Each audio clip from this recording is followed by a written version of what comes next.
In today's video, I'm going to teach you how to say Grok. This four-letter word, originating from the science fiction novel Stranger in a Strange Land by Robert A. Heinlein, has puzzled many people with its pronunciation, even if its usage as a verb has become quite popular in fields ranging from computer programming to everyday conversation. Now, if you're ready to learn and have a device with internet access nearby, let's begin by heading over to Google. You can open your browser of choice, whether that's Chrome, Safari, Firefox, or any other browser you prefer. Once you have the browser open, type in google.com in the address bar at the top of your screen. This will take you to the familiar and universally known Google homepage, where you'll find a search bar right at the center.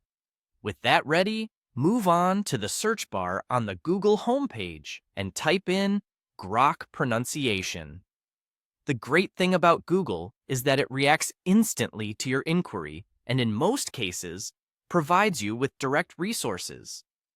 After typing the phrase, hit Enter or tap the search button. What you'll see now is a list of search results.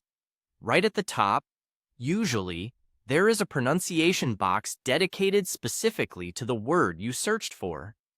Google expertly provides this little snippet that helps clarify the pronunciation of many words, Grok included. Now you will likely see a small speaker icon right next to the phonetic spelling of the word. This is where the magic happens. Go ahead and click or tap on that speaker icon. When you do this, you'll hear the correct pronunciation, which is typically Grok, with an emphasized soft A sound. I recommend listening to it multiple times until you're confident in repeating it. This is a helpful method for committing the sound to memory.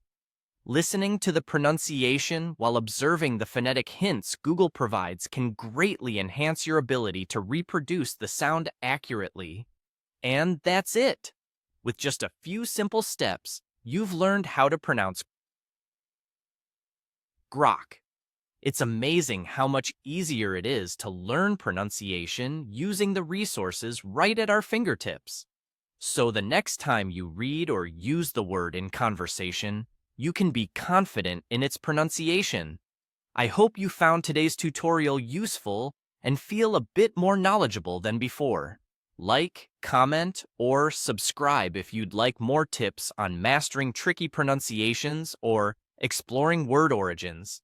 Thank you for watching, and I look forward to seeing you in the next video.